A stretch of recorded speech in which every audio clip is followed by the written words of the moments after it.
Well, good afternoon. Hi, everybody. Welcome to CraftyBeesFlorida knitting podcast. I'm Christina. And I'm Gayle. What's today's date? August 20th. Can you believe August is almost over? No. I'm absolutely, every time I look at the calendar, I'm like, what the heck happened? I know. The weeks are just flipping by. Yep. Oh my gosh. So we're episode 7. Episode 7. Yeah, that's pretty cool. Yeah. And so this is, as I mentioned, a knitting podcast where we talk about all wonderful things: yarn, knitting, crocheting, other crafts we're interested in. That's what I was going to say, other crafts, because all kinds of stuff. If we haven't met a craft we haven't loved. I know. One of us has taken it up. Yes, you're right. You're right. And typically, if one of us does, then the other one follows. Yeah, so most of we the try time. it. We try it. Try it all. Yeah. Well, so if you like, I want to say this at the beginning because if you like what we're offering, please like and subscribe to our podcast. It just helps other people find us faster. Yeah. So, Gayle, what have you been doing this week?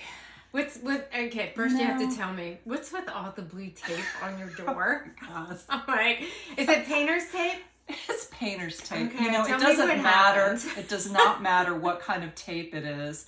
I have big circles of tape, big long things, because Rennie, one of my cats, he used to just bang on the door at 6 a.m.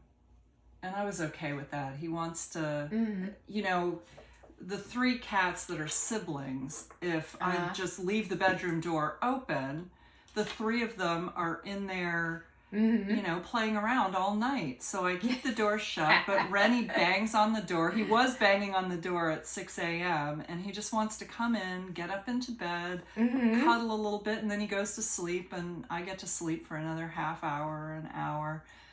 And now, for the last week, he's started doing that knocking business at 3 a.m. 3 a.m. That's lovely. Oh my God, I'm about to lose my mind. I'm so sleep deprived. Kidding. Oh my goodness. So the tape is... the tape is an effort to deter him, and it doesn't seem to be working. It's like I'm going to have to cover the entire door with tape that his paws stick to, because he just knocks in between the strips of tape.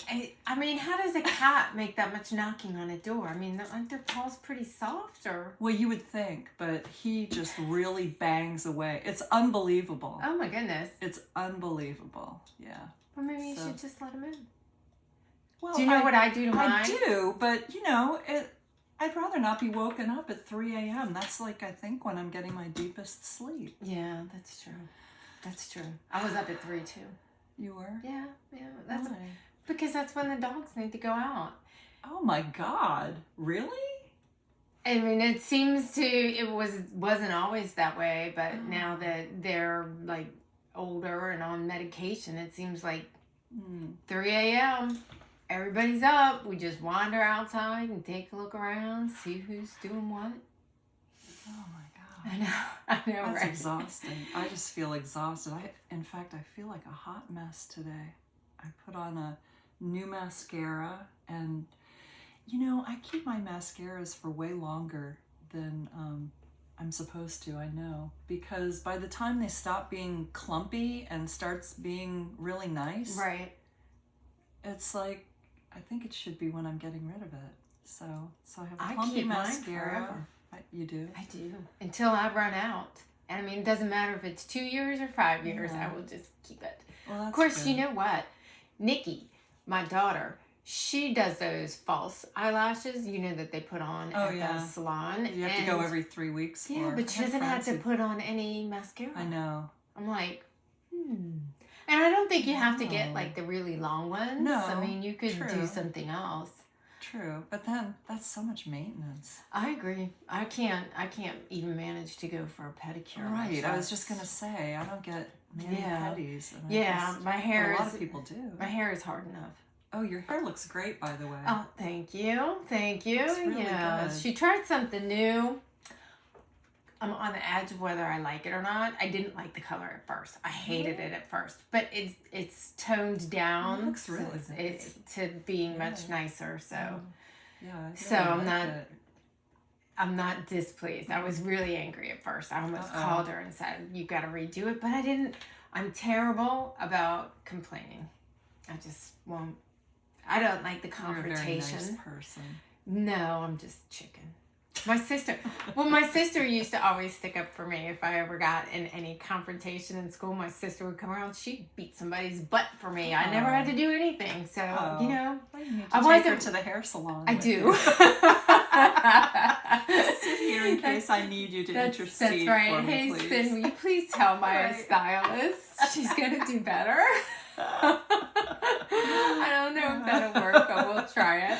Yeah. All right, Oh my so you gosh. didn't get any sleep last night. Hopefully Rennie gets it together and stops banging on that door. I hope so. And Megan and Jason, my son, and future Megan's my daughter-in-law. son. No, Jason's my son. My God, see? I haven't had enough sleep. Who's my son again? Yeah, I know. Jason and Megan moved up to Syracuse this week. They left on Monday. That's sad. Jason's going to start grad school at the University of Syracuse. You didn't have them close for very long, did you? I know, a year. A year. Yeah, that's not long at all. I That's know. too bad. And now I've got one in Oregon and one in upstate New York. So they're as far away in the U.S. as they can be pretty much and still be in the country. Yeah, that's too bad. Oh, well. That's too bad. But hopefully they like it and he enjoys the school and all of that stuff. So you know, that'll be good. But I don't know. You know, we don't see the kids all the time when they're close, but it's somehow comforting. It is. When your kids are within, and I say within driving distance, and I know everything's within driving distance. Well, He's no, I know what still you within mean. driving I distance, know. but you know, you could get there to see him for an hour. You could go out to dinner once a month or something, and it's kind of sad when they're not that close. Oh, it is. Oh well. Yeah. What are you gonna do? Nothing. What'd you do this week? Oh, well, I had a little incident with Sammy. So everybody who tuned in last podcast knows that Sasha got a heart diagnosis. Sasha is the Doberman. So she gets a heart diagnosis. So she's got like all these medications I have to give her. And so apparently she throws up. And Sammy, who's a very particular eater, decided vomit was the food du jour. And ate her pills. And I didn't realize it. And I don't know why, Gayle, I felt like a dummy afterwards. Why I didn't think of it? Because all I could think of was, oh my God, now Sasha's thrown up. And what pills did she throw up? Or did she not throw up? Do I re-give them to her? I had that whole process going. I didn't even think about Sammy. He's a little dog. And he's little. So Sasha is 70 pounds. And Sammy is 13. So he ate all of her pills apparently. And a few hours later, he's just fallen over like those fainting goats. Oh my God. And I always thought maybe I would be like fairly calm in an emergency situation. Let us know that is just not the case. No, that didn't happen. I was not Freaking calm. out. I picked him up and ran around the yard like a chicken with my head cut off. Trying to get him to wake up or what? Trying to throw up. Well, I didn't even realize what had happened. Oh. So I didn't know what was wrong with him, if he was just having a seizure because he was old or what was happening. So, and don't judge me on this. I was still in my pajamas. This was like 8 o'clock at night and I had been in my pajamas all day. I hadn't even got dressed. This is a no judgment zone. Are you kidding me? Now, I did do work that day. I mean, I got all my stuff done, but I didn't bother getting dressed because I wasn't leaving the house and I didn't want to. So, I was running upstairs, get dressed. I'm yelling at my husband. He's been dressed all day, but I'm yelling at him to get dressed. And he's like, Christina, he probably just had a little seizure. Remember with Sailor, our other old dog, the vet said sometimes when they get older, they'll have, little episodes. And I was like, no, you didn't see it, and it doesn't matter if it was a little episode. We are going. Yeah. You know, and of course this is 8 o'clock at night. Of course it is. So he spent the whole weekend in the ER because the medicine that he ate slowed his heart rate, dropped his blood pressure, dropped his body temperature. Did they pump his stomach or something? No, they didn't do anything except for warm him up. They put him in like an oxygen thing to get his oxygen levels up, and it was a warm. And then they gave him a IV, and he had a little EKG. He was the saddest looking little thing I've ever seen. Oh my God. It was terrible. It was terrible. And did you know, I didn't know this, so for some reason, right at the last minute, I grabbed all of Sasha's pills. Just thinking, oh my God, what if that happened? Oh, yeah. So I thought of it before we left and we went to the vet. Do you know that you have to call they have a ASPCA, is that the right initials? The Animal Social Protection Agency. Anyway, it's a poison control for animals. And so for $95, you can call and talk to somebody there, and they will tell you what to do. You know, you describe the symptoms and they tell you what to do. Oh my God. So we've got him at the emergency vet, and they tell us to call and pay the $95 to tell the doctor at the vet center what to do. So on top of him staying in the vet place forever, we paid the Animal Poison Control Center, which, you know what, I was happy to do it. Yeah, it didn't matter. I know, It didn't matter. I know. You know, as long as, because they're the experts in that area. So even though the vets were pretty much spot on doing what they were supposed to be doing. Yeah. It's good to have that verification. They had that verification, and for us it was worth it. So yeah, we had that happen. So that was that, and then I'm having some trouble with my chickens. You are? What's wrong? I've got 2 roosters. Now my flock. 2 roosters? Yeah. How'd that happen? Well, I mean, I guess I know how that. Well, they were supposed to be Chicken hens. egg and all Sometimes, that. yeah. Well, sometimes you get, you know, the chickens, and they're supposed to be hens, but you can't really identify them. They're supposed to be able to, but when I get them at the farm store, at least half of them that are supposed to be hens end up being roosters. Usually, I don't buy them from the farm store. I pay a little bit extra money and go to a hatchery. But I got excited when I went to. You can't help it. I've got chickens. Oh my God. And so 2 are roosters. Well, my flock really isn't big enough for 2 roosters. So here's a little rooster education for you. A good rooster will watch over his flock. He will, if he finds something good to eat, he'll call his hens over and let them eat it. Aww. And if he likes a hen, he does a little rooster dance. Yes. It's so entertaining to see this. And they do a little dance. And if the hen is like, oh, that was a good dance, and she's amenable to his advances, then things go on to the next level. So Buster does all of those things. He does his little dance, and he's very happy. And then there's Bob. Bob waits until the ladies turn their backs, and then he jumps them. Oh my God. And so yes, so it's gotta... very naughty. He shouldn't be doing that behavior. Really? Oh. And he's got one in particular, and she's the bottom hen in the pecking order. I mean, there's definitely chickens have a pecking order. There's a reason for that. And she's at the very bottom. And so she's not a fighter. Like the other hens will, like, you know, whip his butt because he's still young. And they don't take any of his crap. But she just doesn't do that. She's very docile. And he chases her all around the yard. I mean, she's to the point she won't remain with the flock because Bob is there. Oh my God. I told Jason, I said, Bob's got to go. Bob's got to go. So Bob Where does Bob go? Bob might go to the pot. And he might he'll be dinner? in chicken, winner chicken dinner. Well, most people won't take roosters. Like, I can put them on Craigslist, but most people don't want. I mean, what are you going to do with a bunch of roosters? You know, I mean, So, I mean, I'll probably put him on Craigslist first, and if I don't get any takers, then sorry, Bob, you gotta go. So yeah. Interesting. I know. I have no idea. I'll have to video the rooster dance Yeah, because I'd love to see that. it's absolutely entertaining to watch this rooster. He just jukes and jives all around in front of his. Is it similar to the, I have those sandhill cranes in my yard. You saw them when you came in today. Yeah, and they do that mating dance. That's I haven't fascinating. been privy to a sandhill crane mating dance. You haven't? I have not. I'm going to put one at the end of the video so everybody can Oh, see it okay. because I have videoed several. It's amazing.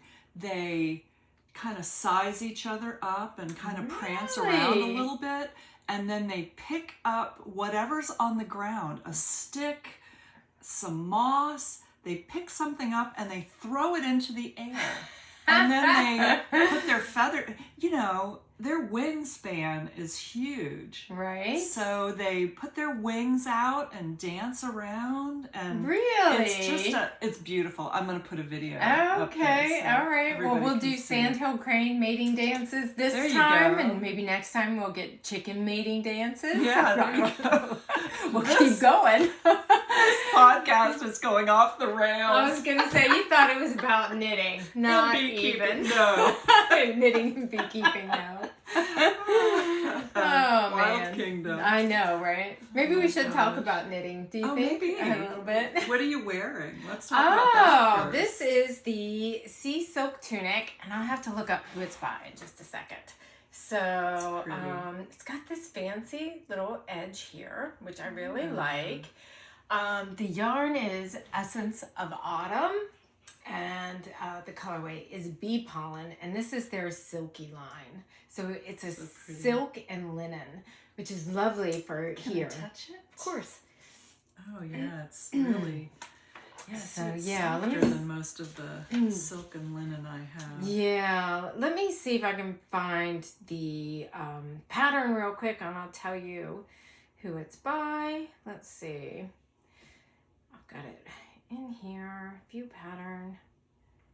So it's called the Sea Silk Tunic by Louise LaMarche. And it was a great pattern. It is bottom up. So, which I'm not ever really super satisfied with bottom up because, it's harder to try on. Oh, true. I've kind of gotten into, if you do the circular yoke or the raglan, you just keep trying it on till you get your fit. So yeah, you know what? All of my bottom up stuff doesn't get finished because I don't know. There's something about most of the interesting stuff is at the top, right?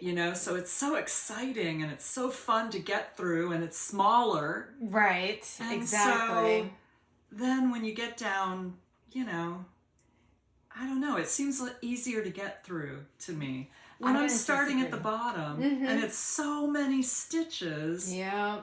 I just kind of lose interest, which is terrible. No, I don't think. I think that's probably pretty normal because I do that too. Really? Yeah. Darn it. So I did have to do these arms because this fancy design is supposed to be along the arms as well. Oh.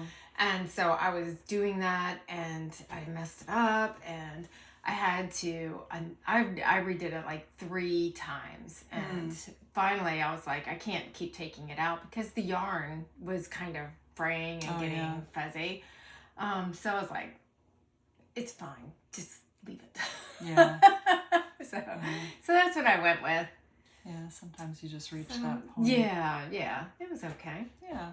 So do you have finished objects? Because I have no finished objects this week, shockingly. Oh, you were like 2 weeks ago going to have that other one done. I know. I'm going to, what the That's hell okay. was I thinking? That's okay. I've got a finished sock, and it's going to end up being just kind of my try. But if you want to see this, we'll talk about this one. Absolutely. So this is the YR Flamingos pink. It's awesome. And so I kind of put it on this blocker because I kind of wanted to talk to you guys about this. So this is my first foray into color work for a sock. And I do my socks magic loop. And so this is why I put this on the blocker. Do you see this little pucker right here? This is the magic loop part. So this is Wire Flamingo's pink sock, and it's by Charlotte Stone. And so the way that she does it is this pink might go back, or the blue might go back behind that flamingo. It might be 10 stitches or so, but it's within an inch. So, but there might be 5 on this side and 5 on this side. So it's really hard. And she said, I was reading her, she gave some hints in color work. She said, don't catch those floats, because when you catch the floats, you lose a lot of elasticity. And even in your color work, so you can see down here how much elastic I've got and not as much up here. So even in your color work, you lose a lot of that elasticity. Yeah. But she said, if you start catching your floats, you've got almost no elasticity in this at all. Interesting. So, but I've got a pucker on either side of my socks. So this is what I did. I went shopping. And I got, how do you say it? Chaogu? I've heard everybody say it's something different. Chia. Do you know? I think it's Chaogu. I always say Chaogu. I don't know if that's right or not. So this is their twist cord pack, and it is teeny tiny. Oh, I have to put my glasses I know, on for these. the tiniest little needles. Oh my God, look at you've them. ever seen. So these are 2-inch and then 3-inch, and I think it's size 0 to size 3. So I love them. You've got all of those, and then you've got these little tiny cords, and I don't know if it's blowing out the words or not, but that's okay. Let's see, what does it say on there? Twist cables, 5-inch, 6-inch, and 8-inch. So you've got 5, 6, and 8-inch. So I think it goes from 9 to 14 inches with the needles. So with the needles and the cords. Wow. So, oh my and gosh, so, they're so adorable. So heavy. I know, and it came in this nice little pack with a little gauge ruler and needle sizer, and then you've got a little pack with the tighteners, and the little red things are like to put at the end of your cord if you were changing needles or something, and then just teeny tiny stitch markers. Oh God, what a cute set that is. How much did that cost? It was, so I got it at Jimmy Bean's Wool, and it was $117. I know, right? It was you'll have that forever. It was a little cheaper on Amazon. So, but this is, I mean, it's just so super cute, and these are very heavy. And then if you're doing lace work with these, there's another little hole in these needles, so you can thread a lifeline through, and as you're knitting, your lifeline is going through your work. What that little hole in all the circular needles is for? Is that what it is? Do all of them have it? All of mine have it. My what's the name of those? I forget. Those, I got you a set for your birthday. I know which one you're talking about. They're like the mindful set. Yeah. Do they? Well, that's what it's for. You put your, oh my God, you I had thread, no idea. Yeah. So if you're doing lace and you want a lifeline, just as you're stitching along, and then you just, slide it out of your needle at the end and move on. I know. I had no idea. How cool is that? So I bought these because these, I can do the magic loop on the top and through the heel. But I can just switch to a 9-inch circular for the color work, and then I don't have, it just goes around. And I did try them, and it takes a little getting used to if you're not used to working with tiny 9-inch circular needles, and but you know, I know wasn't my bad. initial reaction was, God, that's expensive. But that's, how many sets of needles is that? I know. That's a lot of needles. It is a lot of needles. It's tiny, so it seems crazy. Yeah. But yeah, it's 12 needles. 12 sets of needles. And I don't know why I had to count every single one, but I did. Oh, I don't know why I did that. It's Sunday. I know. Yeah. We don't do math work stuff on Sunday. You could just buy one. But for a lot who less. wants to do? But you know what? One of their needles is like $10 or $12. Yeah. I mean, their needles are not cheap. No, their needles are not cheap. But I kind of was like, you know, if I did, I know I would use the size 1 or the size 0, and then if you're doing color work, you want to go up to 2. And then if I was doing a sock for someone else, I might do a 2, and I might need to go up to a 3. So I would end up buying them anyway. So I was just like, oh yeah, I think I see a set of those in my future. I'm going for it. Adorable. Yes, Just yes, adorable. I really and you know, once you got used to using them, they did good work. And I'm going to show you here. I used them a little bit because I was already through my color work. So I used them a little bit in this area here.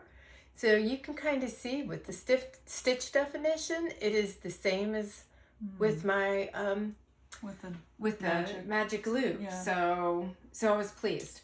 So I'm not really calling this one a finished item because I'm not going to use this sock. I'm just going to say this was my practice one, and I'm going to make another one. And just so you guys know, this color is from Shirsty Cat, the blue, and it's called Boogie Woogie. Oh, you know, I've never bought any yarn from them, but I follow them on Instagram, and I love all the little videos I do too. The dyeing of the yarn. I do too. It's just magical. So I'll put a link in the show notes, but I'm gonna you'd show really this enjoy it. What we're talking about, Charlotte Stone and her color work. Here's her new book that came out, and I just noticed like I had like 4 or 5 different sock patterns in my Ravelry favorite book. It is. Let's see, what else does she have? Oh wait, I'll show you my next ones. Let me see if I can find them here. Man. What? Look at that one.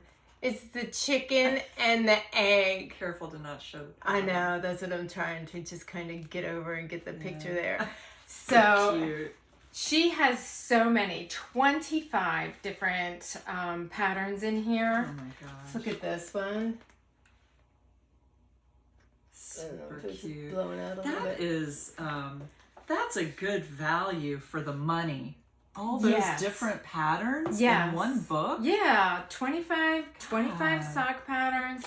So here we go, gang. Now you know why I spent so much money on those needles. I'm going to give it a shot and teach myself how to color work socks. Wow.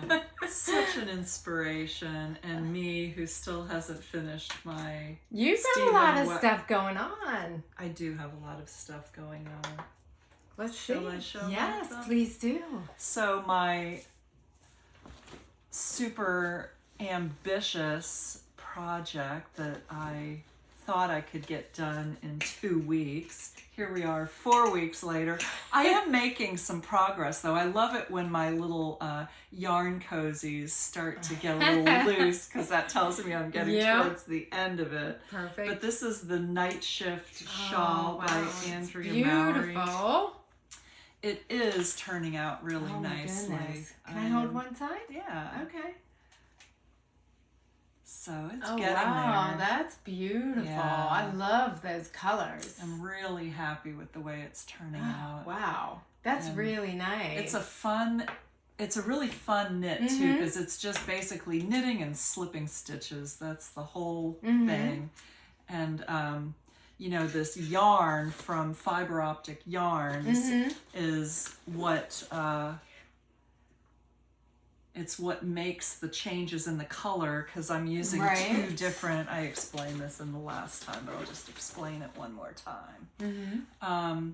So I just keep switching these two, in each section, a different color will become A and then the other one will become B. So as they're switching back and forth, they're each changing because of their gradients. So it looks like you have a ton of colors, and it's just two skeins of yarn. Yeah. So. Well, that's that's beautiful. Your color choices are fabulous. What? Well, you know, let's be honest. The yarn is doing all the work. I know you gave me all these accolades. You just choose the best colors. Well, you know, the yarn is doing the work. It's not me. It's the yarn. I don't know about that. You've got to make good color choices. This is the pattern. There. Oh, that's beautiful. Yeah. So I'm having a lot of fun with it. But how much more do you have left? Well, you know, Fiber Optic Yarns, who I bought this stuff from, said that you used all of, I mean, I guess I just stop when I run out of yarn. So I have two, they're not minis, but they're like half skeins. Oh, okay. So I have, what are they, 200 yards? Oh, 50 grams? I'm just guessing. It's a 255 yard skein. It doesn't have the... Okay, the way it... 65 grams. Oh, okay. So, anyway, so yeah, I still have a ways to go. You still have to use your other skein? You're still, I do. You're still in your first skein? That's pretty good, though, for your first skein, but that's 2 skeins. Right. So, it's going to be a total of 4? That's going to be big. Yeah. Well, the first 2 skeins are full skeins, so you know there's over 400. How many yards is in each of them? Okay. Yeah. Okay. There's 470 yards. Oh, so you got 2 full skeins and 2 half skeins. Correct. Okay. Yeah. Okay. Yeah. But you didn't particularly have this shawl in mind when you bought those, did you? I did. You did? Yeah. You know what? I bought that when we were in Rhinebeck. I know. And she showed that shawl. Oh. And I had been looking at that shawl on Ravelry. It's like it came up on the first page of my Ravelry, you know, on my phone for ages. And I was like, oh, there's that shawl. I love it so much. I have to buy this. And, you know, I think it's definitely more doable for me because her pattern uses... what's that yarn called? The Spin Cycle? Spin Cycle, yeah. And uses like 5 or 6 different colors all interchanged. And so that's a lot. You know, there's like 8 pages to the pattern. And it's all just, you know, use A and C, use B and E, use C and D, you know, just to make all those color shifts. So this... But doesn't Spin Cycle do the same thing as that one? As Fiber Optics? Well... No, not really? It's not a... I don't think it's a gradient. Do they call it a gradient? See, I don't know enough about Spin Cycle. I'm about to learn something about it. I was going to say, aren't you using that in your... I am, in my tessellated vest. But I haven't started that yet. So. Okay. Why was I thinking that it was in your UnBEARable hoodie? I was just wrong, huh? No. Nope. That's awesome. It's in the, Yeah. Do you know what? I'm so excited to see your UnBEARable hoodie. Do you mind going twice in a row? I don't. I'm excited I don't know if everybody else is as excited as me. I'm just like, because it's on my list of things to do. And I'm just like so excited to see your colors. Yeah.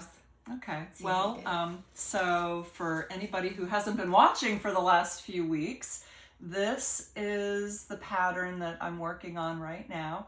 The UnBEARable hoodie by Les Garçons, Max the Knitter. And so here it is. I couldn't wait any longer. I had to get started with it. I'm going to put this up here because I have lots of different... Oh you got lots of different Yeah, yarns on there, huh? I do. So boy, am I ever learning a lot with this pattern. Oh, I want to touch it. From the touch it. Can I touch my fuzzy little bears. Oh my God. So that is so cute. So Look at that. Look at that. Can we hold it? Like, Yeah. I just want him to see one bit, at least. Oh my God, those are so cute. Oh man, I think I'm having a hot flash. All of a sudden, look how red my face is. I've been so pale, and now I'm like, maybe it's just. You know what? I do my that all the unbearable time. excitement. When you got excited. You saw Max's picture, and it's like, I did. Oh yeah. That is awesome. Yeah. That looks so beautiful, and your bears are fuzzy. Yes. Oh my gosh. Okay, so I have a lot to talk about with this because let's talk about it. from the very beginning, this uses what's the cast on called? A provisional cast on. Right. So that's what this purple. Stitch strappers on there. I don't want to. I do. Yeah. Okay, good. I don't want to be touching on your stuff. Sorry. Go ahead. Yeah. So this provisional cast on at the top, I had no idea what that was. What?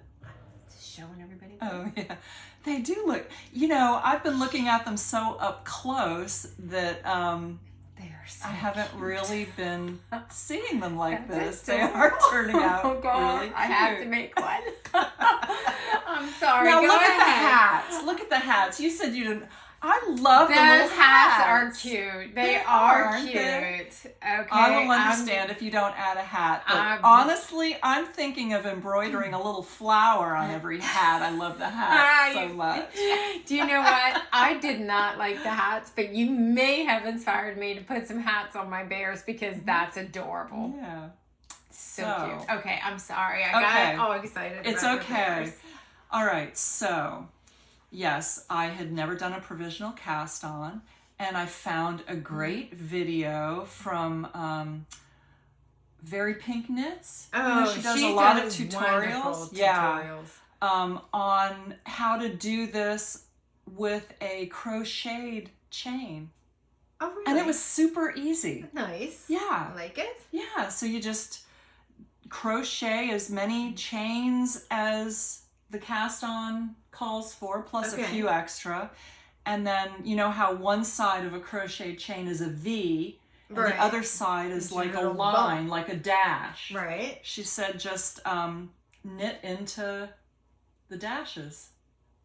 So that's what I did. Wow. I know. That's easy. Super easy. Yeah. Okay. So one new thing done. One new thing done. Right from the start. I have never done color work before, you guys. You are so ambitious. I mean, Well, that's you know. a big project for never having done it. You know, you got to start somewhere. Yeah. Right? Well, So go big or go home. that's what I say. Well, you've done it. It So, looks great. Yeah. So it's, you know, I have no idea if this is going to fit. I'm hoping it will, and I guess, Mhm. you know, I don't know. At Hold it some up. point, Hold it up there. I mean, it'll fit. yeah, It looks I mean, perfect. it's like right there, right? Yeah. So. So what else did you do that? So you did your color work. So I did my color work, and you know, floats are a big challenge. And so I know I'm gonna have some areas like between the bears. Okay, so I wanted to make just the bears. You know, the brown is gonna be the body of the sweater as well. If you look here, he's got dark gray. You know, the bears are gray, and then the body of the sweater is gray as well.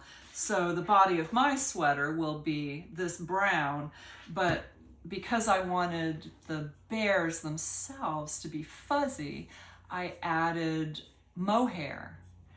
And I started with one strand of mohair along with the yarn, which is,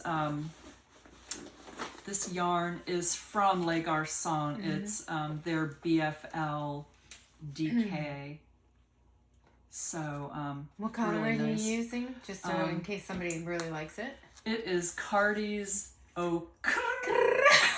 Oh, you learned how to do it. Do you know what? I was telling my family about it, and I was like, oh, and my kids. Did they pull it out? They were dying. My kids were dying. Good. So I was like, yeah, watch the podcast. Yeah, there you go. So I had to add 2 strands of mohair, otherwise it just wasn't very fuzzy. Now it's really fuzzy and it's annoying the shit out of me, pardon my French, because it's so fuzzy, it's difficult. So I can't wait to finish the bears. So you mean it's difficult, like finding the stitch or grabbing 3 strands and not dropping one? Exactly. Okay. You know, and the fuzzy stuff gets kind of stuck, but anyway, I think it's worth it because I don't know, is that even gonna show up? I don't know if you can see the halo of the bears. I just want to, they're very fuzzy. So cute.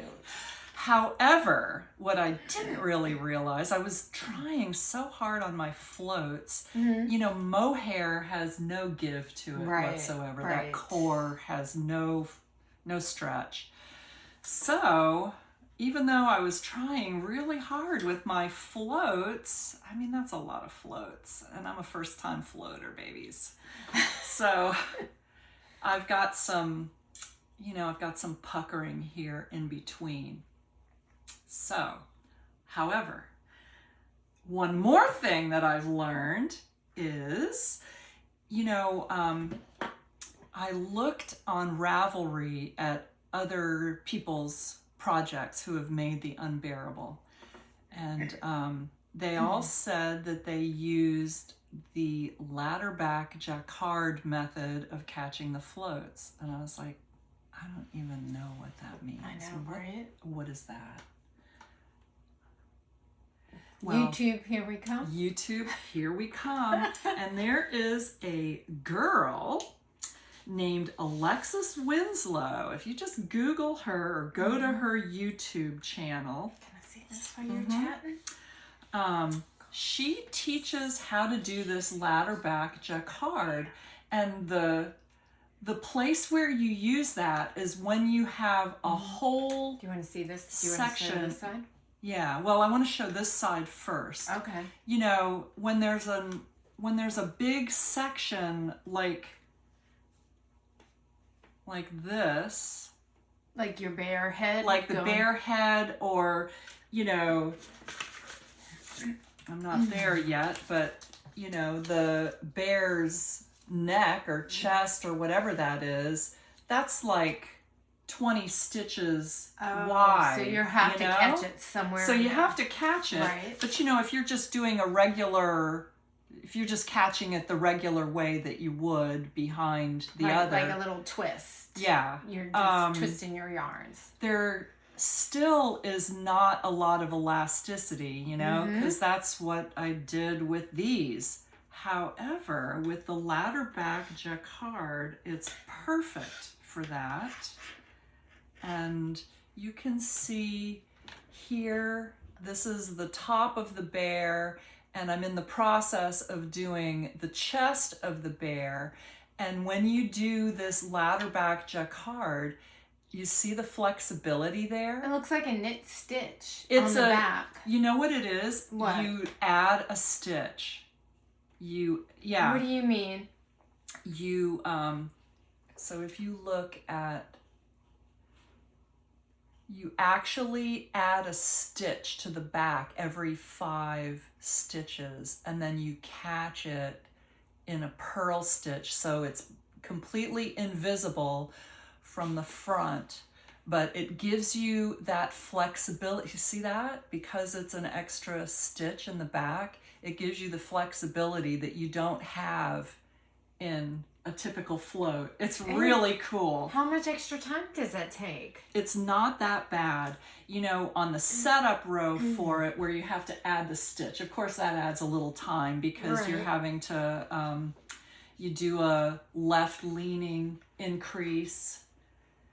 What happens if you forget to catch it? I mean, do you just take it back out? I'm confused.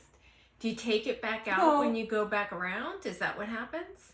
No, you catch it for as many rows as you have a long float. Okay, so let's say you have 20 stitches. Right. And so you're probably going to catch... Every 5. I was going to say twice in that 20 stitch section, right?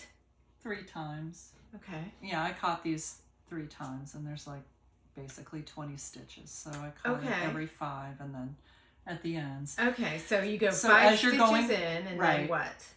And then do an increase with the float color.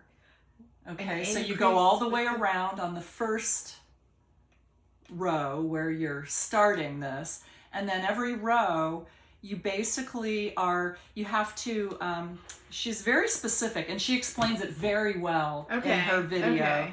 But so I'm in the process of doing it right now, so I'll knit over to the, where I want to catch it, and you can easily see it because it's a different color. Oh, okay. Yeah. So that's a good point. You pull the working color into the front first. You have to do it in a specific order. You pull the working yarn forward first, then the float yarn forward, then you use the float yarn to purl into that extra stitch. Okay. And so it's just in the back, it doesn't show in the front. And then you keep going. Then you move both of the yarns back to the back and keep knitting.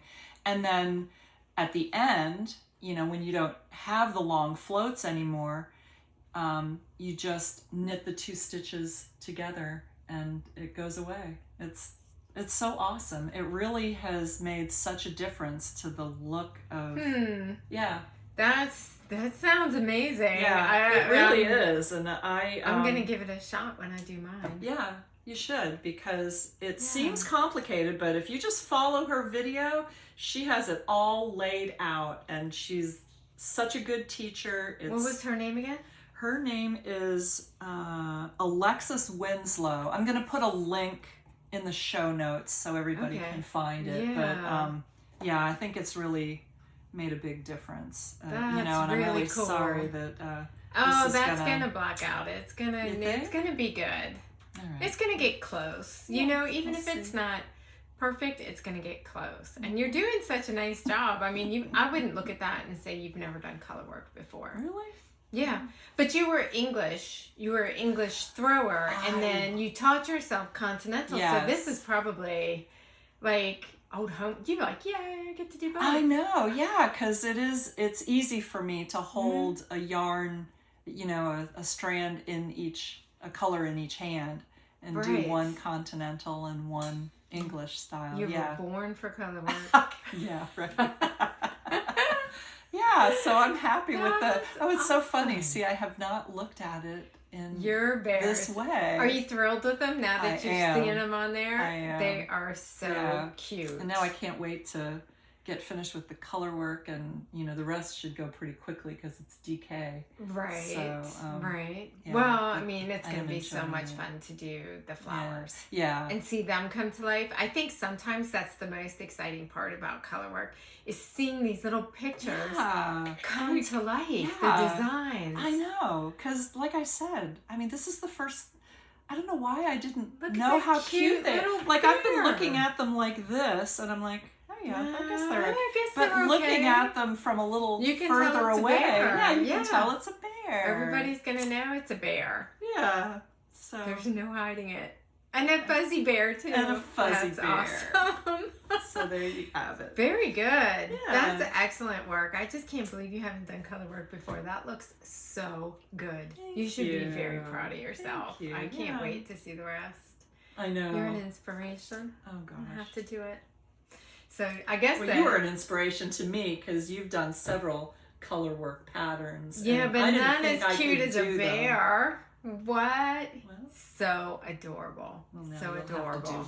And then you'll have to stitch your little flowers on there. That's good.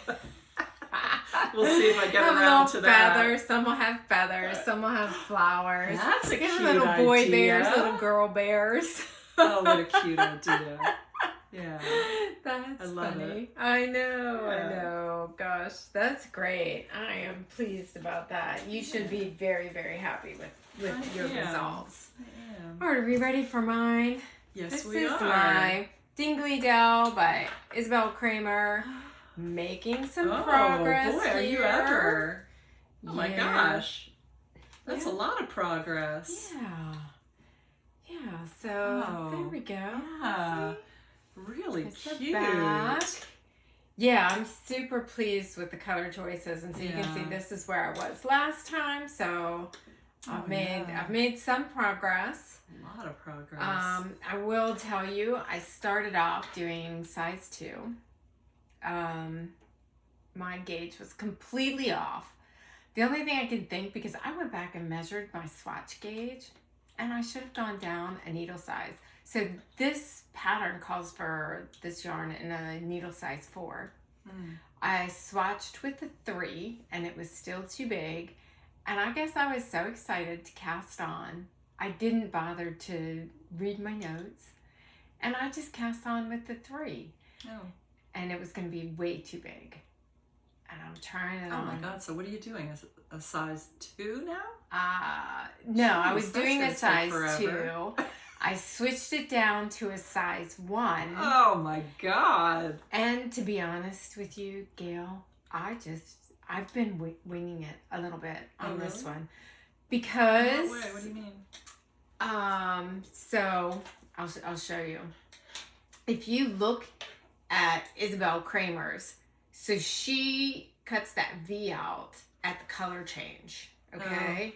At this color change. But I wanted it's quite a V. Well, it is. And normally I would not have done it that big, except for it's going to have like an inch here of ribbing going around. Oh, it is? Yes. Oh, okay. Yes, which is the only reason, even though I still put it up some. And these armholes were supposed to be down further. And I was like, you learned. I'm not doing it. I did. But you know how... all that out? Do you know how scary that is? Not to follow the pattern? Yes. And I was like, oh my God, I don't know what I should do. And I must have sat there on the couch like for 10 minutes trying to decide. And I tried it on. I knew I should bind off for the armpits at this point. But I still was like, maybe I shouldn't do that because it's not what the pattern says. And she kind of knows what she's doing. And I was like, Christina, you have measured your garments that you've made. Yeah. You know what you like. And do what you're supposed to do. Yeah. You know, I mean, what's the worst that could happen is you don't really like it. You have to undo it. Right. Doesn't matter. It's just knitting. It's not the end of the world. Bind it off. Is it? I don't know. That's what I told him. That was my pep talk on the couch. Good. Okay, that's good then. True or not, that was my talk. Listen, I'm terrified because, you know, that UnBEARable is supposed to be a hoodie. But, I mean, we live in Florida. I'm not making a hoodie. I would never wear a hoodie. So I'm going to turn it into a crew neck. And several people did that. But I don't understand all the directions, you know, all the notes that people have put in Ravelry for, you know, they've added short rows in the back before they do the ribbing for the neckline. And I'm terrified about that, you know, all that work. And I'm like, yeah, that would scare me too. Yeah. To go off pattern like that. Well, we'll see. Yeah. I've got a ways to... I'm just barreling on forward and do you know what?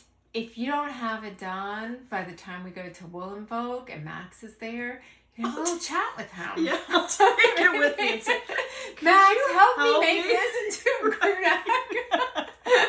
I'm sure he'll be like, Gayle, come with me. Oh, yeah, right. Let's do dinner. We'll do dinner. We'll leave everyone else behind at this silly show. Oh, not me. I'm going with you. Oh, okay. Yeah, everybody but you. That's maybe Vincent will be there with him. Maybe.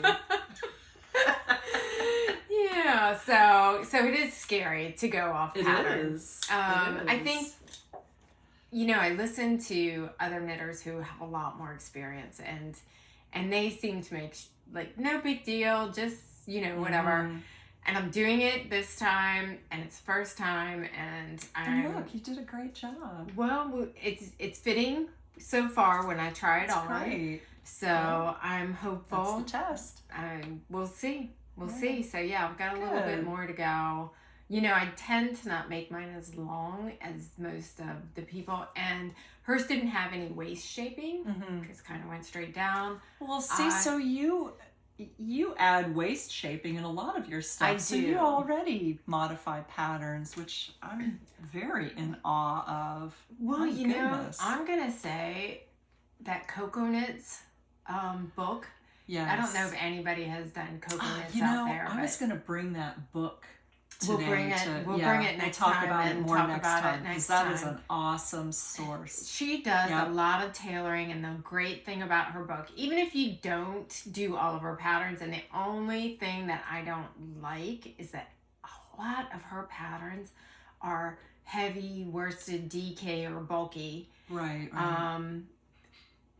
Yarn, and I really would like to have some fingering that's not a tunic. Just give me a sweater or a summer shirt in a fingering weight yarn. Yeah. And most of her patterns you can't even go from the size yarn that she has to fingering, because a lot of times you can go down in size and right, or change the needle size. Exactly. Yeah. But because her yarns are so thick that she uses, she really loves bulky weights. Yeah. It just doesn't if work. I lived up north, I would too. I would so too. Much faster to knit. I know. I would Such love a it. Pleasure. I know. I would love it too. So anyway, her stuff is tailored. She gives you so many instructions on how to change it for your body type. You know, different bust sizes, shoulder sizes, waist. You know, long torso, short torso. Yeah. She really goes into a lot of that. And so when I started that waist shaping, I really referred back to her book there. And, you know, when to start it, when to stop it, that kind of thing. So we'll see if I did any good when we pull off this, when I have to show you guys my finished garment. Everybody's going to be like, oh, Christina, what the hell did you do? Or they're going to be like, yay! Yeah, it's going to be great. I have no doubt. Yeah, so I'm super pleased with the colors. It is earth yarn and monochrome cotton. It's going to be perfect for summertime weather. Yeah. I love it. Really pretty. I just love it. Or fall here. Yeah. So. Yeah, so that's going to be great. Yeah. Do you have another one? I do not. Those are the two things that I'm working on. We're all going out of order today. We are. All right. Oh. This one is this. Well, I didn't get a ton done on this one. I'm not going to lie to you. This one, I felt like it's a little bit boring on the front end of this one. And it's not because I think it's going to be a boring, I'm looking for the pattern here so I can say who it is. Not because I think it's going to be a boring pattern, but because the front part is all stockinette stitch and you're just increasing. So this is the Celtic Mist Shawl by Aceta Krebs. And so I haven't got too much done. I ended up, so you can see, if you want to grab that side, it's just growing. So it was started with like a garter tab, and it's just growing on the ends. Okay, and so ooh, this yarn is so nice. This is, I ended up just doing the cotton Barocco, and I'll show you why. Let me hold it up here a little bit. Do you see that stitch definition in there? Yeah. It really is so beautiful, and the color is such a beautiful emerald color that I was like, I really didn't want to mess it up with mohair. And I think you were right last time you said, you know, it's just extra effort and extra mohair, and it just kind of takes away from that stitch definition. It's just not worth it. Yeah. So once this shawl gets as big as it's supposed to be, so this is kind of snooze fest knitting right now, but then you pick up all along this edge and make this beautiful, let me see if I can show you guys here. I'm going to try and move that out of the way. So it's got that beautiful, Oh, the Celtic knot. Yeah. Oh, that is beautiful. So I think that's gonna be the exciting part. But probably I'll be looking forward to this snooze fest. I'll be like, what was I thinking? Well, that's a pretty. It's TV knitting. This is TV knitting, yes. I think that Celtic knot one will not be TV knitting. No, it will be sit in a chair in a quiet room all by yourself. Yeah, knitting. Exactly. Yes. So yeah, I've gotta get on that. I'd like to get it done. My sister and her family are gonna go to London, and so I'd like to have it done for New Year's, right? Yeah, I think so. Right around that. I think they're going to be gone even at Christmas time. Oh, wow. So, yeah, they're going to be over there for a while. Fun. Yeah, doing. Good for them. I know, it's exciting. It's exciting. So, I'm hoping to have that done so she can take that with her because I think the weather will be a little chilly. Not that a cotton scarf is going to give her that much, but she can take it around her shirt. Yeah, sure. I made them hats last year because they were supposed to go to Canada. But that got canceled, so they've got nice winter hats and no place to wear them. Not for long. So they'll be able to do that. Do you have any other? You know what? Can we talk about? We talked about this book last time, and I brought it. I have never seen that book in person. I brought this book because I just wanted to show it to you guys. It's Knitting the National Parks. I'm just and they have this broken up into regions in this book. All the national parks in the regions. These hats. Let's see. I don't think there's not anything on these pages. Look at that hat for Biscayne. That's in Florida. Beautiful. And I'll just show you a couple of the patterns. These are so cool. What is that? That's I have to put my glasses on. I swear I can't see. Petrified forest. Yeah, I'm looking at the Intermountain region. So you can see up here is where the park is. That's the Petrified Forest. 63 different hat designs it says on the cover. Yeah, oh my God. Pacific West. This is the Sequoia, and it's got a nice picture that they used as an example. Anyway, this is a fabulous book, and I have not made one of these hats yet because you can see I just keep marking them. I'm like, I'm gonna make that one. I'm gonna make that one. So scrumptious, though. I know. I gotta put one of these on the needle. Yellowstone, nice. So yeah, I think this is a great book. If anybody has a chance to get one, it's got everything in there from Maine and Vermont, down Colorado. They've got Alaska. I don't think any of the Alaskan ones are. They're all. I would knit them all. Oh my gosh. Yes. They're gorgeous. Yeah. If I ever get to take a cruise to Alaska like you did, I would have like a hat for every day. Oh my God, what a beautiful segue that was. And you didn't even know what I was going to show today. No, what do you got? I wanted to show, even though it's still really hot here, I don't know if you've noticed this. If you noticed in the morning and at night, it's just a touch cooler. It's like the promise of fall. Not noticed really? That. Well, maybe it's my imagination. Your hopefulness. But the promise of fall is in the air. And you know what? I think especially if you live up north it is. So you know what? We're talking fall yarn? We are. Well, you know what? We're talking about the yarn that I bought last year when I was in Alaska. Oh. We went to this shop. I think it was in Ketchikan. Okay. They had a local yarn store there, and I wish I knew the name of this yarn store. I feel so bad that I don't have the name of it anymore. But I bought the most amazing yarn, and this is one of them. And this is a sweater's quantity. This is 550 yards of, I think it's worsted. It's got to be worsted, right? So that's beautiful. I know, isn't that gorgeous? Oh, so you hand dyed yeah. by Aurora Yarns of Alaska.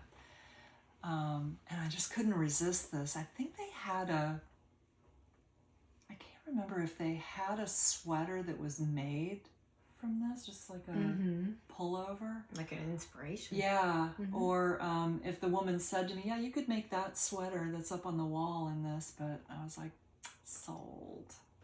That's beautiful. No, I loved it. And I also bought, this is, oh look, it's got cat hair on it. That's lovely. This is Kiviot. I brought you some of that back too. So this is the softest stuff in the world. And Kiviot is so made, nice. I know, isn't that beautiful? It's made of musk ox. I want to know who goes out there and gets the musk ox fur. How do they get that? Well, they have a couple farms.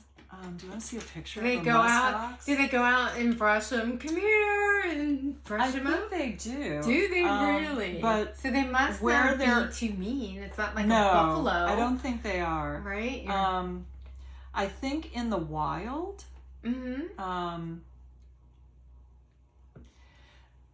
some people, I think, harvest it by like they have this this is like the downy inner coat of the musk ox, and I'm going to show you. Do they shed that maybe in the spring? Yes. Okay. And so you can go collect it. You just have to clean it up. Exactly. Okay. Exactly. And is it like we had Siberian Huskies when I was young, and their down coat in the spring would come off in like clumps.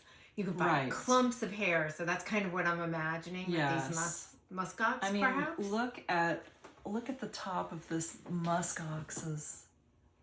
I'm trying to get away from the light there. See that fuzzy stuff? I think they have like a whole. I know, lovely looking, right? So I think they have farms where they're a little bit domesticated. Okay. And they can get the outer coat off, or the inner coat off. But I think it also, if they're out in the wild, it just is like falling off. So, oh, wow. Yes, but it's extremely expensive because I think there are only 4,000 musk oxen in Alaska. Really? So, yeah. Did they not used very to much. be indigenous to the area? They did. And then I think in the late 1800s, they were nowhere to be found, and they were reintroduced in the 1930s. So did they hunt them? I think so. Oh, okay. Yeah. Maybe for their fur? Yeah. I don't know. But anyways, so I have, how much is this? Like, oh my gosh, I don't even, this doesn't even say how much. Doesn't have much. It's not much. It's a couple, it's probably 150 or 200 yards at the most, but I have to do something very special with this. Do you know, that's the problem with buying really beautiful yarn like that. Yeah. Is you just kind of keep it until you find that that perfect special project. And here's another one. I bought this there too. This is Arctic Hare. Oh, can I touch that one? I gotta touch it. Oh, guys. I know. Awesome. Arctic Hare. Arctic Hare. And it's actually not 100% Arctic Hare. It's 30% Arctic Hare, 50% superfine merino, and 20% silk. Oh, but wow. It is. That's really neat. Resist.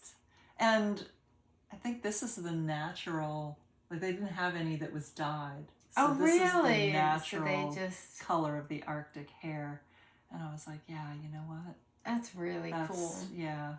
How do you improve on that? You know, it's just so creamy white and creamy. Oh my God, it's so soft. It's wonderful. You know, that would be great. Either one of those as a beaded something small and put some beads on there. Yeah. I've been like thinking about a beaded project. Oh, So yeah. Just like with the lightest pink. yep, you could bead do or a really something. light pink, a Yeah. real light blue, just Yeah. something to capture, Right. give it a little sparkle. Yeah, just a little something. Yeah, yeah. Even like an iridescent. Oh yes. Yeah. Mm-hmm.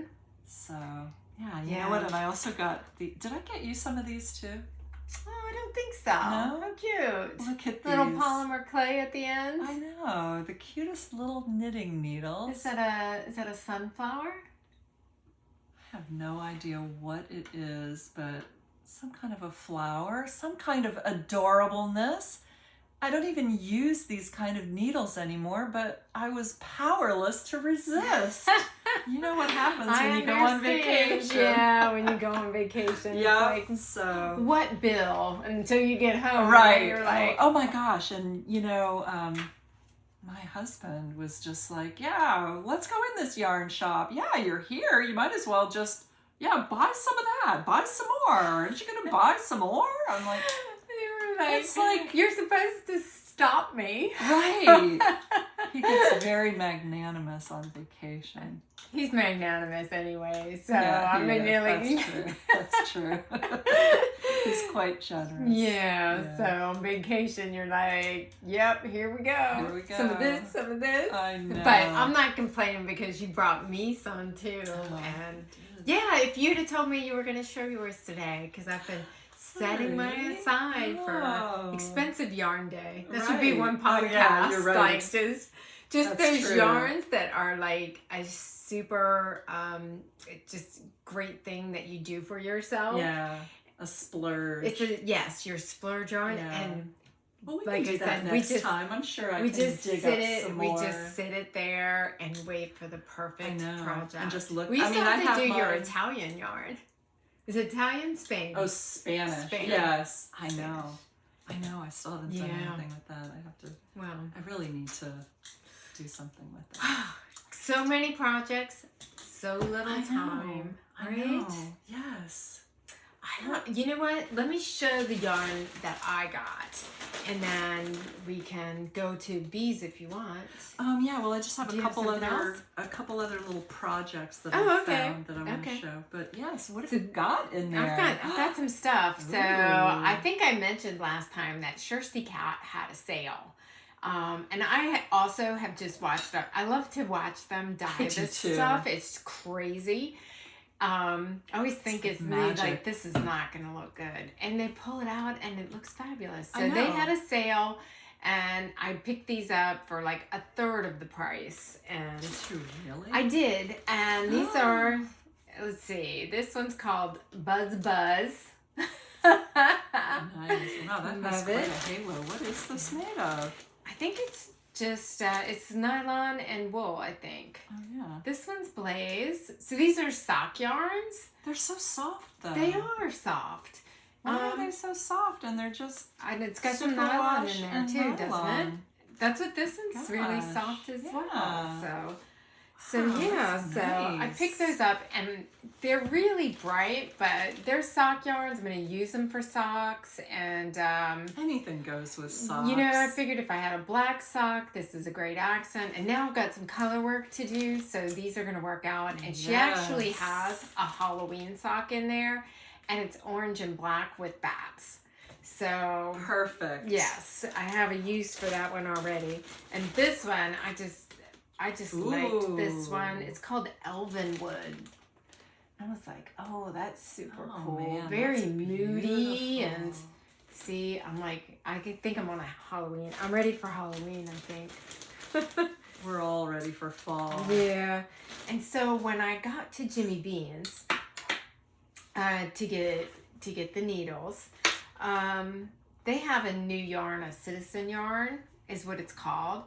And apparently it's like scraps from Peru, where they have a yarn company, not Jimmy Bean's, but the yarn company there. And so the scraps that they don't use, Jimmy Bean said, go ahead and make us some yarn. And I got these, and I wanted solid colors for these socks. And so these were $10 a skein. And wow. So I know, $10. And I mean, it's 219 yards, I think. And I was like, this is perfect. So a nice brown. I love that. And I love the fact that it's recycled scraps. It's recycled scraps, black and white. What? Otherwise, they would be doing what with? Throwing it away? Exactly. Throwing it in a landfill? So affordable. And it is just 100%. So there's no nylon in it. So it's 100% wool. It just says 100% wool. Made in Peru.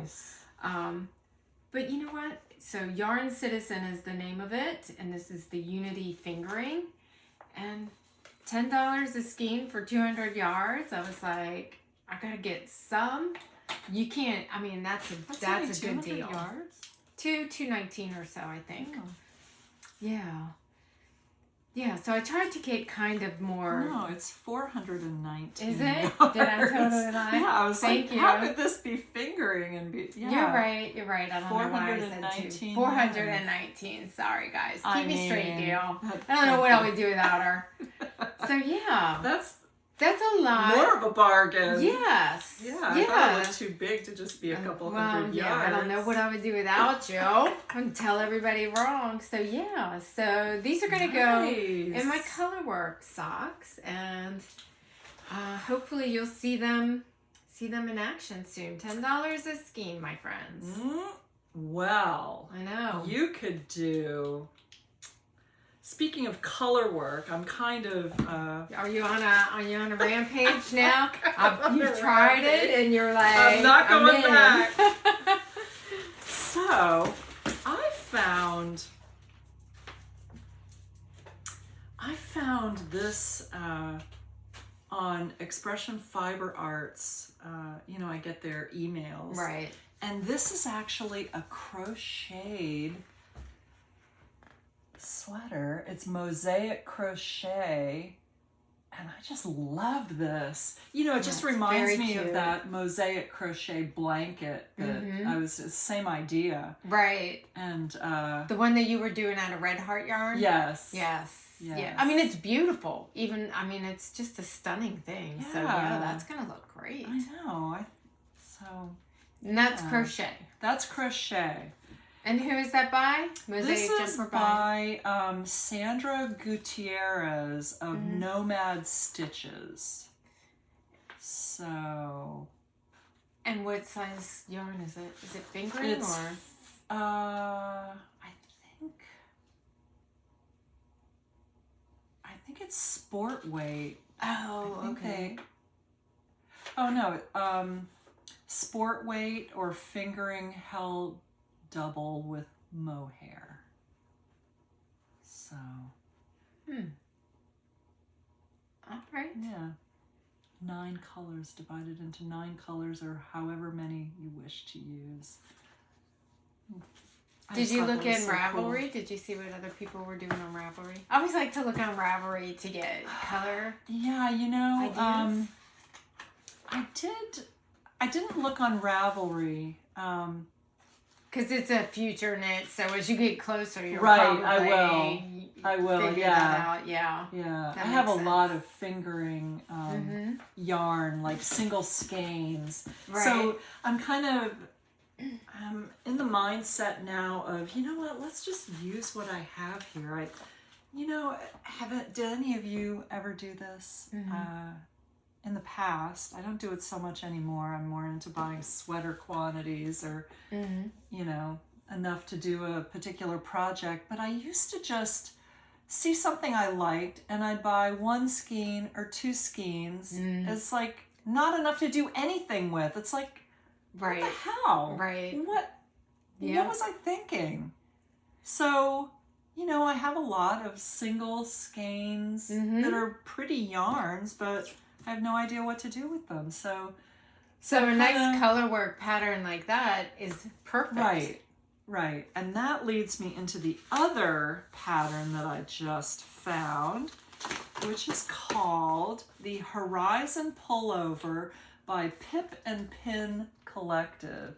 Isn't this cool? That's very nice. And that is designed to be used with scraps and Really? yes. Oh. It's knit holding 2 fingering weight yarns together. Mm-hmm. And she says the gorgeous motley fabric is crafted by having one static color and one that is constantly changed. I knit my fall-inspired sample with all my brown, red, orange, and yellow scraps with a base of bright pumpkin. It's the perfect project to use up those little bits of yarn you just can't seem to get rid of. Nice. It's knit in the round from the bottom up with a crew neck and drop shoulders. Very nice. Yeah, and it uses an interesting stitch. Now, is that knit or crochet? This is knit. Okay. And the stitch is a brioche. Where's the textured brioche? And I was like, What is that sounds scary. Yeah. You know, it's not scary at all. She has a YouTube tutorial, and it's just like a 4-row pattern where you're doing like a purl stitch and then a yarn over, and then in the next row you're knitting them together. It's not complicated at all. Oh, and it okay. makes just really a beautiful fabric. I don't know, it's kind of hard to, I wonder if there's a better picture in here. To kind of get the texture of it? Yeah. Let's see. I don't know. Maybe this shows it a little better. This is the back of it. Does that show up a little better? Maybe. I just think that's so pretty. And to be able to use whatever colors you have, little bits left over. Because I always have stuff left over, like from my from my Stephen West, my shawlography. Mm-hmm. You know, mine's not done. No, my shawlography, my twist and turns isn't done. Oh. That one's gonna come. His new mystery knit along is coming up in October, right? I don't have much time. I have to finish the other one. I've got to get it off the needles. You know, I know that was a tough one. That was a tough one to get through. Am just like. I know. I do want to finish it though. Do you? Yeah, I do. I gotta get on it. I forget, what colors were you? I am using, it's a chick that knits. And so I think the green was like a jasper, and I've got a purple called Purple Rain. And yeah, so it's green and purple. Green and purple, and I think there's like a cream in there, you know, and a brown. Mm-hmm. So yeah, I mean, it'll be really pretty when it's done. It's a challenge, though. It's a challenge. I mean, I hope this year's, and I'm kind of like, I know you said I said, oh, I'm definitely going to do it. And you were like, I might wait and see what it looks like. I'm kind of waffling, thinking maybe you have the right idea. But then I'm kind of like, you know what? I have some yarn. I could probably just, just do it. I don't really want to buy all new yarn for it, though. Right. You know, I kind of want to stash dive. Yeah. And that's what I did for this year's Twists and Turns. You did, but you had some beautiful colors. Yeah. I was really happy with the way it turned out. Yeah. And I think the reason to do it is for everything that you learn. Both of the ones that I've done, I have learned so much. Yeah. And so much that applies to everything else I do now that, And when you see another pattern, I mean, he challenges you, but he shows you exactly how to do it. And then when you see another pattern that has a similar, like, crazy stitch, and you start to do your inner freak out, then you're like, wait a minute, Stephen did that. And it just suddenly makes sense. That's right. That's what happened to me with the Pop Rocks thing, in the shawlography. Yeah. It had those dropped stitches that made the little, I forget what it was called. I was so freaked out. I didn't even do it. You know, the place where it picked up the stitch and it made like a little pleat or something. Right. Yeah. I messed up on the first time I did it. I was like, oh my God, I can't do that anymore. You need to put it your lifeline in your needle. I know, but I didn't. But when the Pop Rocks thing came around, I was like, oh, you know what? I bet I can do that. It gave me a lot of confidence. It does. It does. So that's the reason to do a Stephen West mystery knit along, I think, because, you know, his patterns are not like anybody else's. They're wild. They're, you know what? Quirky. They are so unique. They are. Any other knitter is going to be like, oh, that's Stephen West. Exactly. And on top of having such a unique, beautiful knit, you learn at least one thing. I learn a lot more than one thing. Me too. But even if you're like an experienced knitter, you're going to at least learn one thing, I think. I agree. So I've got to get my twists and turns done so that I can feel good about starting the new one. Exactly. Which everybody's going to you need that big long needle too. I know, exactly. How many 40-inch circulars are you going to buy? That's so funny because I told my husband, I need a new needle set because I don't have enough. And I'm like, oh my God, do you know that means that I have way too many projects going at the same time?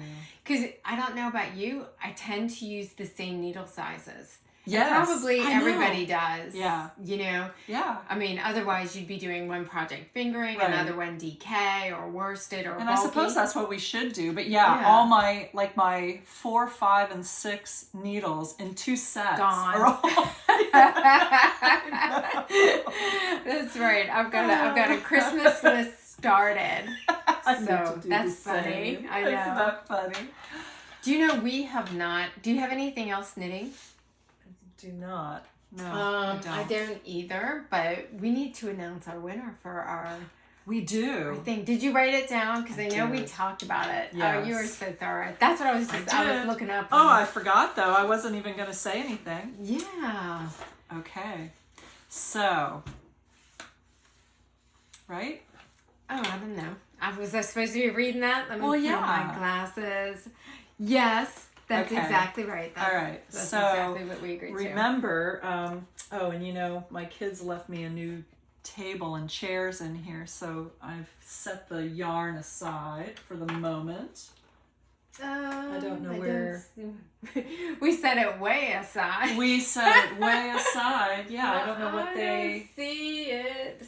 I don't know what they did with it, but anyways, we're giving away 4 skeins of vellum fingering from Expression Fiber Arts in and it was a beautiful gray, 2 gray and 2 pink. Right. And so the winner is YouTube channel name Anna Bathen 4684, who said, I am smitten with you 2 kittens. You girls are a perfect pairing. As Stephen West would say, you girls keep on knitting, kitten. Way to use and overuse the subject kitten. I love it. I love it. It totally made sense. And she took our love for Stephen West and stuck it right in there. Did. You go, girl. She sure did. What's her name again? Her name is Anna Bathen. Uh-huh. And it's Anna Bathen. Anna Bathen 4684. Okay. So if you will send us an email to CraftyBeesFlorida@gmail.com and just let us know how we can get the yarn to you. We'll get that sent off to you. Yeah. Congratulations. Thanks everybody. Thanks for all the comments. I know. We got so many nice comments and you this know time. What? People are so creative. I was cracking up I through the whole thing. The lady who said, my son moved to Florida and I just about had kittens. I was like, oh my God. That was a close. There were a lot of really good ones. It was really close. Yeah, it was really close. was. So thanks to everybody who made a comment. Yeah. They were just wonderful and beautiful and we appreciate it. Yeah, thank you so much. And again, we haven't even talked about What? beekeeping. I was just gonna you were gonna finish it up and say, yeah, if you like and subscribe, if you liked what we talked about. Well, I can say it many you can times. throughout. I have to remind people because I think people are watching, but they're not liking and subscribing because we haven't been very good about saying that. No, that's true. That's it. I guess we learn as we go, right? Yes, we do. So like and subscribe, Yeah. and let's talk about beekeeping And other things. I see we Yeah. have other things. Oh, here I'm this gonna. I just wanted time. to share this with you guys. So I do pottery, and I've kind of gotten back great into the job. pottery studio, and this was one of mine. And this is a first draft, so don't judge too harshly. So it's a adorable. mug, and Oh look, my I made a little gosh. llama mug, and I love these little things for your thumb. Perfect. And so he's a little llama. His ear did break, and I tried to fix it back on there. So he melted a little bit in the kiln. That's why his ear is forward. Well, you know what? I think you should make it like that because I think that adds a little something to it to have. I do. Well, you Don't know, you think? his ears really aren't on his head. See, Oh. see, his ears are out there. Oh, I So think it's it's kind of just, adorable. it's a first draft. And the problem with having ears up here, I didn't even get it into the kiln before I broke it.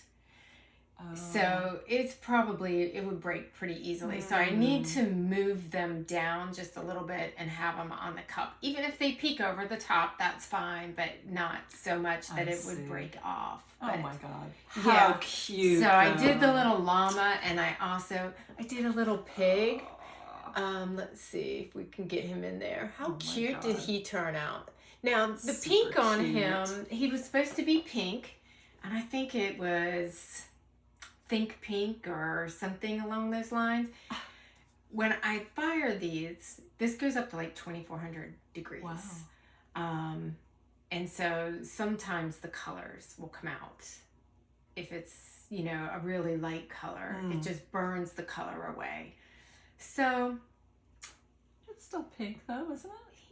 he's more not as- white. He's not white as like the pink. clay, because the Oh. clay is white. Oh. So I think I might repaint him and fire it again. Let's see what happens.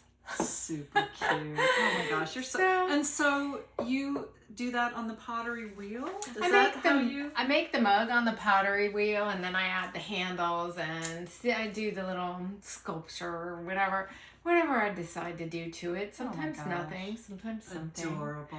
The problem is that I lose time. It's like a time vacuum when I start doing this because there's so many little details. I guess kind of like when you're knitting, and I'm sure you guys do it too. When you start on something, you look up and it's hours later. Yeah. You're like, what happened to the day? I had like 10 chores on my list. Yeah. Because you've only got 2 days on the weekend. And I don't know who said work for 5 days and have 2 days off. But I think they need to go back to the drawing board and at least 4 and 3. Yeah. Or 3 and 4. Something that gives us more crafting time. That's right. 2 days on a weekend is not enough to craft and get my chores done. So, yeah. So I've got that. And then you've got good something work. sitting here as well. What do you got? I do. Well, do we have something to talk about with beekeeping? Do we? Well, I did get into my bees this weekend. Did you? And I'm just going to tell everybody, so my bees are doing fabulous. But remember last time, we got into a huge conversation about the queen. Oh, that's and right. my blue hive just not doing a good job. And we had She was 3 years old. We've had a huge conversation about how to fix it. You guys, I got into my hives this weekend, and I've got 2 queens in there now. So they've made a new queen. Usually, and you can chime in here on this one if you need to, Gail, correct me if I'm wrong, but usually once a new queen comes out, that's when they battle. They have the battle immediately upon emergence of the new queen, because the old queen would try and kill her, right? And instead of doing battle, I open the hive and they are side by side. On the same frame. On the same frame. Just And I have heard of that, of, you know, like mother and daughter queens that coexist in the same hive. Yeah. So maybe that's what you have going on. That's an interesting experiment. It'll be interesting to see. I kind of felt like she was a little queen, the new one. She may not even be mated She yet. may not even be mated yet. And so after she comes back from her, what do you call that? A nuptial flight? Yes, her nuptial flight. So for those who don't know, when you have a new queen, they leave the hive and they fly. I don't have what's to a drone congregation area. Yeah, how high is that in the area, in the air? Do you know? I don't like know. 20, 50 feet? Yeah, something like that. Because something like that, 20 or 50 20 or feet, 50. so way up there. But that's where why all the drones from different hives go, because, you know, she can't mate. They will not mate with drones who are their own offspring. You know? Right. So, yeah, and she'll mate with 10, 20, 30 different drones. So when you see your queen and she comes, so then she mates and she comes back to the hive. When she comes back, then she's filled with bee sperm. So she's kind of a fat thing at that point. Much bigger. Yeah, and so my new queen, was kind of small. She was much and smaller skinny. than the other. Yes. Did you take a picture of that? I did. Let me see. I've got a picture of her. I was. You know, I can put if you send me that picture, I can put it in. You know, I can insert it in the podcast. Oh, okay. Well, here she is. Let me see if I can get a good one here where she's got everybody. That's so cool. I know. So there she is. Oh, there we go. So she's here, right here. And she's just kind of hanging out, and she didn't move. Now the other queen ran away before I could get a picture, because you know, you can't really, when you find your queens, you can't just put your frame down on the ground or drop it or anything, because then, you know, if your queen gets off the frame and onto the ground, you'll never find her. She doesn't really, if she's a big fat queen, she doesn't fly that well. Right. And she's gone. Yeah. So you don't want to spend your day crawling around the ground looking for your queen. No, you don't. I think we've both done that. Yeah, my husband came in yesterday, he was mowing the lawn, and the yellow hive went after him. He had like 4 or 5 stings on his face. It was awful. He just comes in his damn bees. That's miserable. Yeah. Getting stung on the face or on the ear. Yep. He had at least 4 stings on his face. Yeah, he was not a happy camper. I wonder why they were so unhappy. Yours are generally really nice. I mean, I wear equipment every time I go out there because I never know what mine are going to be like. But yours are generally more docile. Generally, they are. I don't know what they got all cranky about yesterday. And I mean, he doesn't mow. You know how you can mow and then the grass blows towards the hives? He never mows that way. Always away from the hives. But still, yeah, it's hot. Maybe they're just cranky. I hope we're not going into a dearth. Although this is the time when there should not be much out there. But mine, the last time I checked them last week, were still bringing in plenty of pollen and nectar. So were mine. So interesting. So were mine. Crazy. Yeah. And Jason said that the mangroves, he cut the mangroves back yesterday, and he said they were all blooming. And he cut them? Well, yeah. Well, we couldn't see. Yeah. My husband will do the same thing. I just about had a fit last year when he had the tree trimmers come. I was like, no, everything's blooming and you're cutting it all back. Oh, I was so mad. That's so funny. That's so what ours is so overgrown, and I refuse to cut anything back until after the Brazilian pepper trees bloom. And of course, we had a guy come because, you know, we want to cut in a little space for the RV. And he's like, oh, we should just cut down all these pepper trees. And my husband's like, oh, no, you will incur a wrath for that. There's Oh, my wife. Yes. not happening. Yep. So, yeah. So, But that was the only exciting thing about mine. The other ones That's are just crazy. doing their thing. Yeah. So it'll be interesting next week to see if I still have two queens. Maybe when she comes back, she'll be a little bit more aggressive about having her own space, the young queen, and she'll take out the old one. Is, I mean, 3 years is pretty much maxed out, I think. Yeah. So she may not be laying too much anymore. She's go not. off to retirement wherever they go. Yeah, I mean, maybe the new queen will just let her live her days out, just doing whatever it is that she, I don't know, wander in the hive. Yeah. Huh. Well, speaking of Brazilian pepper honey, What do you got there? I decided to finally, I think I've been talking about it for 2 months, making Oh, wow. candied jalapenos.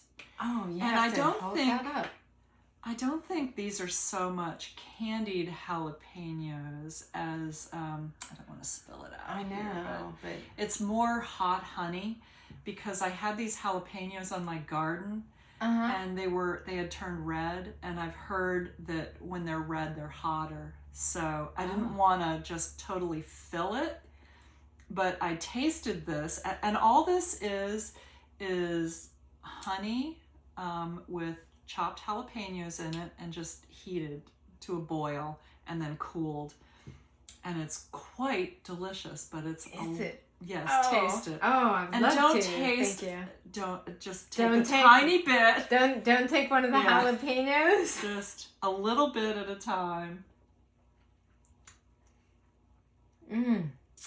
Oh my goodness, that has a wonderful flavor. It does, doesn't it? Spicy though, right?